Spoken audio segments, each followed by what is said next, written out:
In India, authorities in the capital, New Delhi, are warning of shortages of drinking water after the city of 20 million people was inundated by torrential rains, forcing the evacuation of thousands of people in low-lying neighborhoods. Recent flooding in India has left at least 22 people dead. Southern Europe is baking under an unrelenting heat wave, with parts of Spain forecast to top 45 degrees Celsius or 113 degrees Fahrenheit. This week, a report in the journal Nature Medicine found Europe's historically hot summer last year resulted in more than 61,000 premature deaths. Here in the United States, multiple tornadoes touched down Wednesday across the Chicago area, including a twister that struck near Chicago O'Hare International Airport, prompting passengers to take cover and disrupting hundreds of flights.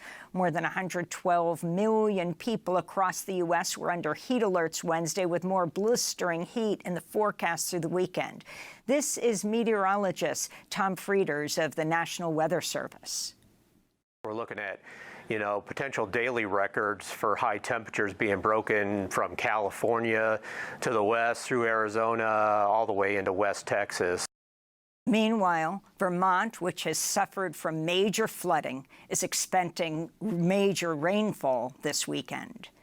In the Caribbean, marine biologists are warning unprecedented ocean heat is further stressing a coral reef system that's already on the brink of collapse. This week, the Farmers Insurance Company said it would no longer cover properties in Florida, citing increasingly frequent extreme weather and flooding events caused by the climate crisis.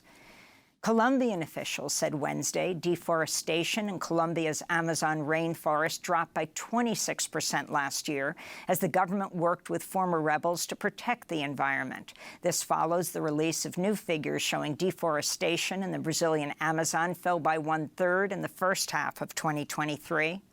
Amidst a government crackdown on illegal miners and loggers, the Brazilian president, Luiz Inácio Lula da Silva, and his Colombian counterpart, Colombian President Gustavo Petro, met at a regional summit over the weekend where they pledged to work together to safeguard the Amazon. President Petro said indigenous communities deserve an economy that doesn't rely on extractive industries.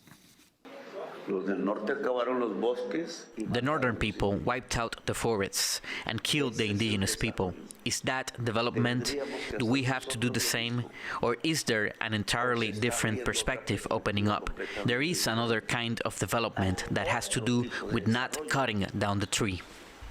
A new report by the Wall Street Journal reveals AT&T, Verizon, and other telecom companies for decades covered up the dangers of their lead-containing phone cables to workers and the environment.